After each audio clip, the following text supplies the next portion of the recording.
When I was young, we were left unattended. My friends and I rode our bikes deep into the fields and returned at our leisure. We rarely played in the same location and often ditched it after a few days. With each new adventure, we drifted further from civilization, and one day we struck gold. Figuratively speaking, of course. We came across a massive field which seemed to stretch endlessly in all directions. It appeared to be abandoned farmland, and the grasses and weeds had grown past our waists. The entire area was completely silent, as if we had broken the sound barrier, and to some degree, our voices seemed several octaves higher than normal. Whenever we went there, we lifted our bikes over a rotted wooden fence, and then we pedaled through the field. It quickly became one of our favorite locations. Our last excursion stuck with me the most. It was the day we discovered the farmhouse.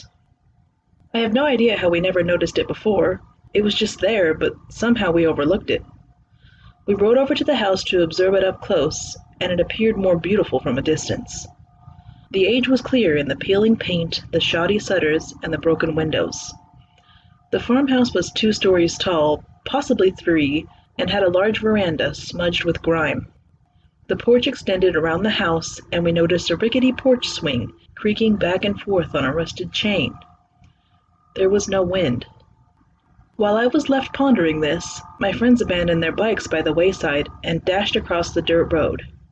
I abandoned my bike as well and followed them hesitantly. I turned to my left and right. Just like the field, the dirt road extended into oblivion. "Guys, what if somebody lives here?" I asked.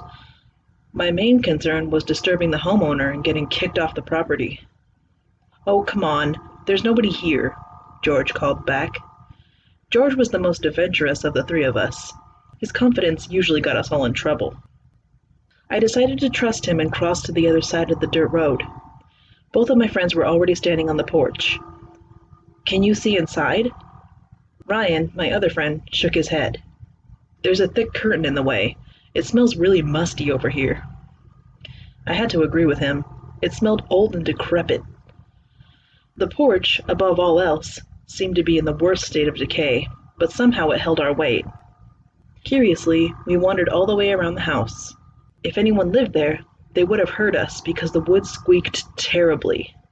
Each step made me cringe, but when nobody confronted us, I eventually relaxed. None of us voiced it, but we all wanted to break into the house. It seemed too soon for that. We'd have to wait a week or so.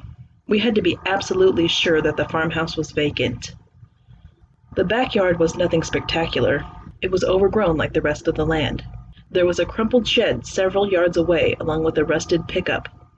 We put off exploring them and continued around the house until we reached the front once more. We scurried off to collect our bikes, but we became sidetracked when George discovered an opening in the lattice, which led underneath the porch. Naturally, we were beyond excited. I inched myself halfway through the opening and confirmed that we could easily fit. That's when I noticed the look in George's eyes. He was about to make a bet. "I bet I can crawl through there faster than you," he insisted with crossed arms. I lost our previous bet, so I needed to redeem myself. Betting was our thing, and it often involved races, whether on our bikes or on foot. Because of this, Ryan always kept a stopwatch handy. Fine. I didn't bother creating ultimatums. Nothing scared us. "I'll go first," I offered. I wanted the lay of the land, so George couldn't rig anything.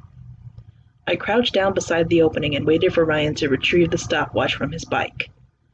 The dirt was clammy beneath my hands, and I noticed lichens growing along the foundation of the house. I tried not to think of spiders or snakes. We had done worse things than this. "Wait a second, I want my eyes to adjust," I told my friends.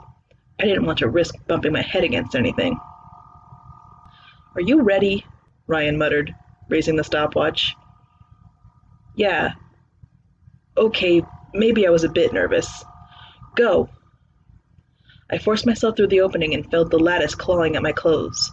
I tugged my hips inside and took a hard right, crawling straight for the first turn. Once I reached it, the tunnel narrowed, and I was forced to army crawl. I felt the grime smearing into my arms and soaking into my clothes. I pressed onward and dug my shoes into the ground, practically dragging myself along. As soon as I reached the second turn, I felt a draft, but I tried my best to ignore the chilly air. Even so, the air seemingly grew colder, especially from my left, until it felt like ice was pressing against my ribs. The longer stretch before me must have been the back porch, and I felt disheartened when the tunnel remained narrow. If anything, it seemed narrower than before.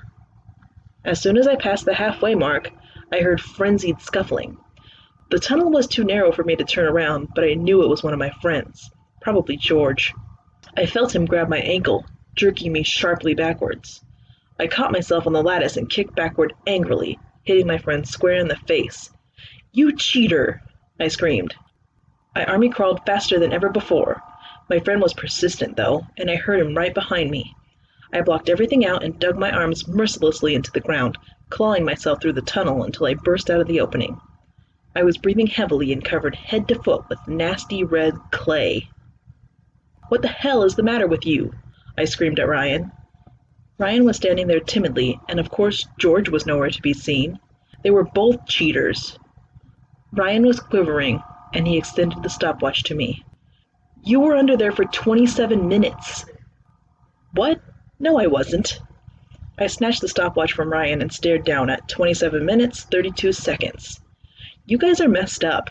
Ryan clearly never reset the watch. I stopped shouting as soon as Ryan began crying. "That's not funny, Sam. We were worried. We were calling for you and you weren't responding. George went in there about 10 minutes ago to search for you." I didn't know what to think of this. I stomped over to the opening and began calling for George, but received no response. "You guys never called for me," I replied stubbornly, glaring at Ryan, who was still sobbing. Ryan allowed the stopwatch to keep running. When another 15 minutes passed, we were sick of waiting for George. "We'll just go back in and find him. You can go to the right. It's more open that way. I'll go to the left. We'll meet in the middle." Ryan seemed reluctant of the plan. I convinced him to squeeze inside after me, and we split up. This was all George's fault. He probably threatened Ryan to go along with it. I was going to kick George's butt when we got out of here. When I crawled beneath the back porch, I heard scuffling ahead of me. "George?" I called. "No, it's me." I narrowed my eyes in confusion when I met Ryan in the middle. "Did you find George?" "No. Did you?" My heart skipped a few beats. "No." By this point, we were both unnerved, and I had to help Ryan turn around. I couldn't go backward through the tunnel since it was too narrow. It took us several minutes, but we reached the opening without a hitch. We lingered around the front porch and wondered if we had missed George somehow. That was the irrational side of me thinking. Those tunnels barely fit one person, let alone two. It would have been impossible for George to pass us going in the opposite direction. We waited until nightfall for George to reveal himself, but he never did.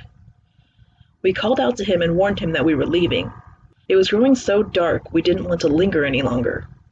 We crossed to our bikes, covered in that foul red clay, and warned him one final time. Reluctantly, we pedaled away from the farmhouse and followed the dirt road home. Our parents were forced to believe us when George didn't return that night. The cops were called, and the next morning we led them to the field and the lonely farmhouse. We described what happened in detail and watched them knock on the front door, waiting tirelessly for someone to answer. When nobody did, they went to investigate the opening in the lattice. The cops were too big to fit. While they were searching the perimeter, I went to retrieve George's bike from where he left it, but it was gone. George was never found, and the case was closed. 11 years later, there was a development in the long-forgotten case. Our city went through a period of rapid urbanization, and our county began buying up the adjacent farmland. The old farmhouse was demolished, but there was a sickening discovery at its core. The entire foundation was layered in dried blood and scattered with small bones. The bones belonged to children and were covered in harsh bite marks.